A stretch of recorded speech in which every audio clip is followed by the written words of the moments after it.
Yo, what's up mga tropa pips? Magandang araw po sa inyong lahat. At ito po ang ating pag-uusapan. Itong pahayag nitong si Mike Defensor na talaga naman pong alam naman natin na fake news at talagang dapat soplakin. Kaya nga sabi ko, teka, gagawan ko ng topic to. Ito pong si Mike Defensor ay kanya pong sinabi na ito daw pong aid ni Zaldico o yung bagman na tinatawag ay binugbog at pinadala daw po sa Chile. Ito po ay binulgar ni Mike Defensor at ito daw po kanyang nalalaman na meron daw pong mga NBI personnel ang sangkot sa illegal na paghawak at pekeng pasaporte nitong mag-asawa at ang masama po nito, itong ginawan po ng issue, buntis pa po. Alam nyo medyo ano tong si Mike Defensor matagal nang gumagawa ng mga fake news to, matagal nang gumagawa ng mga istorya to na hindi po kapani-paniwala. Katulad po nitong ginawa niya ngayon. Ito pong paggawa niya ng fake news. Sa ilang buwan pong gulo sa politika, isang bagay po ang klaro at paulit-ulit na maling impormasyon ang pinapakawala nitong si Mike Defensor.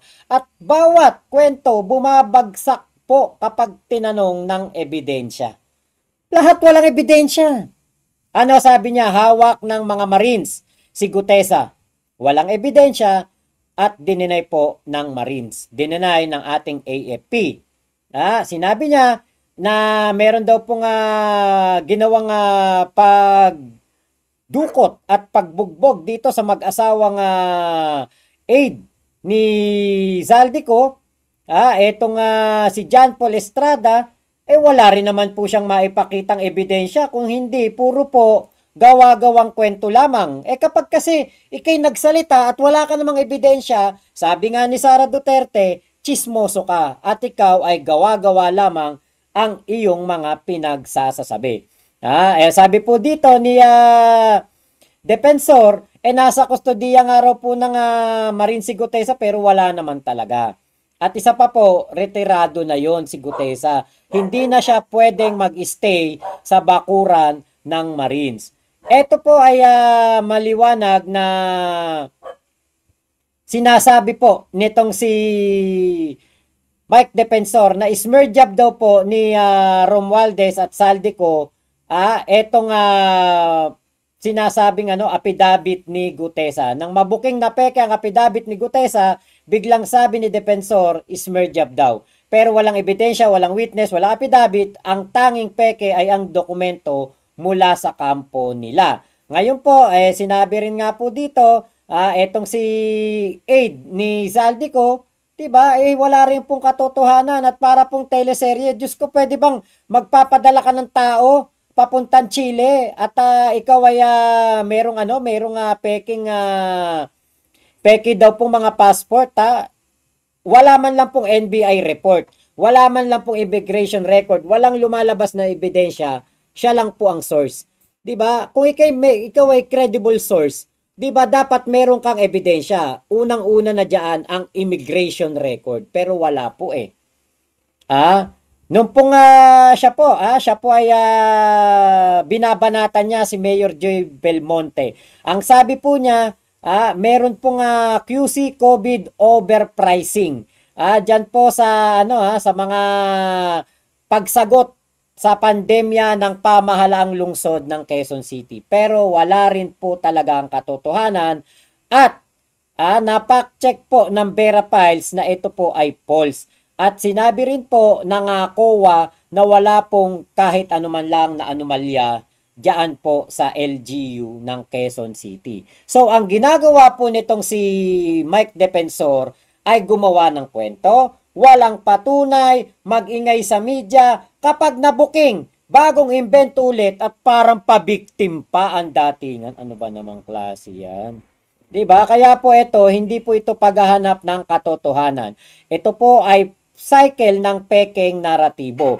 Kapag po hindi pabor sa kanila ang mga nangyayari, gagawa po sila ng naratibo na magmumukhang sila pa ang legit at makapagkakatiwalaang source pero ang totoo wala pong ebidensya. So, eto po, sinoplak nitong si Yusek Claire, etong si Mike Defensor. Dahil nga po sa mga ginagawa nitong fake news. Ngayon, sumagot din itong si Mike Defensor at parang siya pa biktima. Misleading po yung mga pahayag ninyo at baseless daw po. Wala daw po mga medical records na papatunay na sinaktan o binugbog yung... Alam mo, itong tendency nitong mga administrasyon, parati na lang. Si Secretary Yusek Claire Castro, nagsalita si Gutesa. Nung una, hanggang ngayon walang sinasabi Sergeant Gutesa na involved ang presidente. Siya nagdedepensa. Hindi ko maintindihan bakit niya kailangan depensahan yun. Sabi ko, bakit kailangan sumagot ang spokesperson ng Office of the President nang hindi naman sila tinitira itong si Sergeant Gutesa. Ngayon yung NBI nagsasabi, baseless. Hindi ko naman sila pinagbibintakan eh.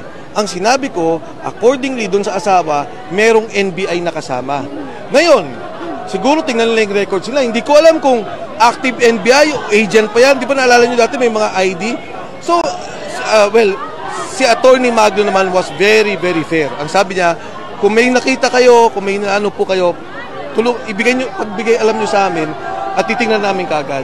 Pero I think to say na malinis kami, wala akong sinasabi na institutionally involved ang NBI.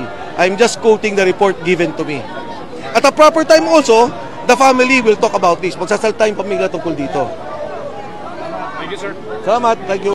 Ayun, di ba? Kita nyo, talagang ito pong si Mike Defensor, ano siya, yung ngayon nagpapasikat, nagpapapansin. Ngayon, kapag napansin, kapag nasagot ang kanyang mga pahayag, di ba parang feeling biktima pa at parang mali pa ang mga nasa gobyerno. Natural, ang ating Yusek Claire Castro, sasagot kapag tinanong yan ng media.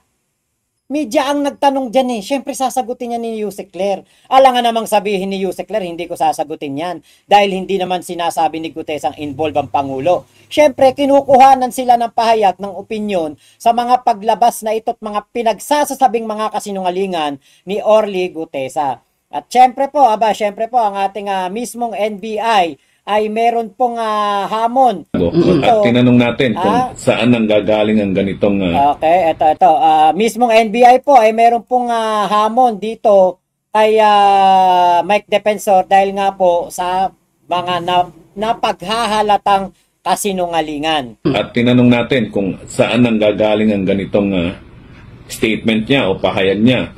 At hinihingi po natin ang mga ebidensya niya kung meron man at kung meron man ay upang ito ay ating imbestigahan.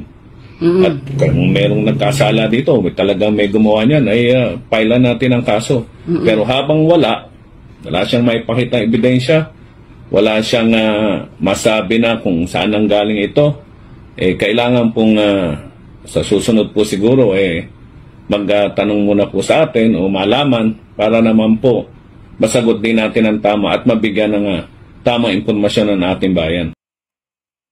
At ang masaklap di ba? Banat muna sa kahihingi ng information sa NBI kung totoo o hindi. Bakit hindi mo muna tanungin si Sir Magno? O sir, meron pong i-report na ganito, totoo po ba ito? Bumanat ka na kagad, nagsalita ka na kagad sa media, nag-press release ka na kagad. Tapos saka mo sasabihin, well, in fairness kaya Chief Magno, syempre, di ba biglang nag-iba ang tono mo? Bakit? Dahil nga, alam mong mali bumanat ka kagad sa NBI, pinangalanan mo kagad ang ahensya na nambugbog at dinala itong mag-asawa na Estrada papunta doon sa Chile. Wala ka namang ebidensya. Diba? Kaya ka natatalo Kaya ka hindi na pinagkakatiwalaan Naglabas ka ng mga information. Ngayon, pag nasosoplak, feeling biktima ka. Dito kay Orly Gutesa, kayo ang naglabas dyan. Tapos ibibintang ninyo, nasa gobyerno. Ibibintang nyo, tinatago. Sinasabi mo sa mga pahayag mo, ilabas nyo si Gutesa. Samantalang wala naman sa gobyerno si Gutesa. Kayo ang nagtatago kay Gutesa. Kayo ang nagpalabas dyan Kaya lang, di ba, dahil nga wala kayong maipakitang ebidensya na magko-corroborate sa mga sinasabi nitong si Gutesa, itinago ninyo. Sanay na sanay ka naman dyan, Mike Defensor. Ador Mawanay, di ba? Ador Mawanay, hindi natin makakalimutan yan. Di ba? Pinalabas niyo si Ador Mawanay. Paglabas ni Ador Mawanay, ano nangyari? Nagtago. Katulad din ni Orly Gutesa, may dalang mga pekeng ebidensya, may pekeng mga affidavit. Hindi naman talaga siya ang nakakaalam kung ano ang nangyari. Wala siyang kinalaman kahit isa. Nagtago. A few years lumabas. Ano sinabi? Tinakot, binayaran, pinressure para lamang siraan si Ping Lacson. So, history repeat itself. Yun lang ang nangyayari ngayon dito kay Mike Defensor. Ito ay cycle ng pekeng naratibo dahil dyan po hustler etong si Mike Defensor. Kaya lang, kahit na ano pang hustler niya sa paggawa ng mga ganitong naratibo, ang mga Pilipino, hindi na po siya pinaniniwalaan. Kokonti na lang, yung mga bobong DDS na lang. 'Di ba? Kaya tigilan mo na lang 'yan, Mike Defensor. Lalo ka lang malalaos, lalo lang walang boboto sa'yo kapag kumandidato ka. Bobo ka kasi. So, yun lamang po, maraming salamat sa pagsama nyo sa vlog ko na ito. Ingat po kayo. Nasa mang panig kayo ng mundo mo, chup chup, love you, love you. God bless us all, Pilipinas. God first. Salamat po.